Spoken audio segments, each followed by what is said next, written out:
మన వనపర్తిలో 48వ బ్రహ్మోత్సవాలు ఈ శ్రీ క్రోధినామ సంవత్సరం పాల్గొన మాసము విద్య తారీఖు 1-3-2025 శనివారం సాయంకాలం ప్రారంభమై 6వ తారీఖు గురువారం రోజు మధ్యాహ్నం 11:30 గంటలకు మహాపూర్ణావతి, సాయంకాలము శ్రీ పుష్పాగంతో పరిపూర్ణంగా మారుతుంది.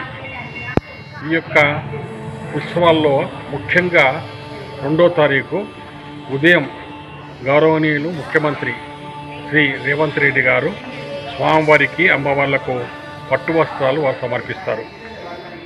అదేవిధంగా ప్రతిరోజు కూడా ఉదయం సాయంకాలం యాగశాలలో హోమ కార్యక్రమాలు, విశేషించి ఆదివారం రోజు హైగ్రీవ హోమము, సోమవారము శ్రీ సుదర్శన నరసింహ హోమము, మంగళవారము లక్ష్మీ హైగ్రీవ హోమము, బుధవారము లక్ష్మీనారాయణ హోమము వైభవంగా నిర్వహించబడుతుంది.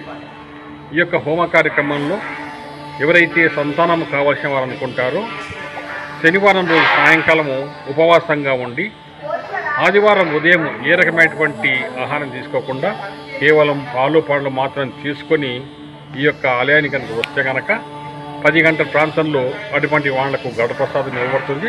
తప్పకుండా సంతానం వాళ్లకు కలుగుతుంది. ప్రతిరోజు సాయంకాలము విశేషించి స్వామివారి యొక్క వాహన సేవలు అత్యంత వైభవంగా అలంకరణ చేసి ఆ యొక్క వాహన సేవలు నిర్వహించబడుతుంది. సోమవారం సాయంకాలం ఎదుర్కొళ్ళొత్సవము, మంగళవారం సాయంకాలం 6 గంటల నుంచి స్వామివారి యొక్క కళ్యాణోత్సవం అత్యంత వైభవంగా నిర్వహించబడుతుంది.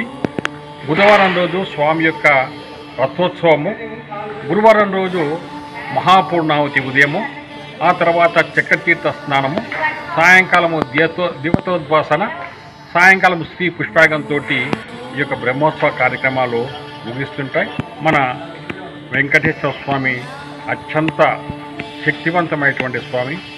ఇక్కడి నుంచి సాక్షాత్ శ్రీ శ్రీ శ్రీ తిదండి చిన్న శ్రీమన్ నారాయణ రామాజీ స్వామి వారు తన యొక్క విద్యాభ్యాసానికి నడిగడ్డ పాలెం వెళ్ళడం జరిగింది.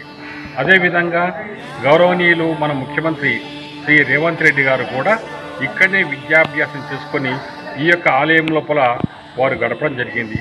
అటువంటి వాళ్ళు ఉన్నతమైనటువంటి స్థితికి చేరుకోవడం జరిగింది.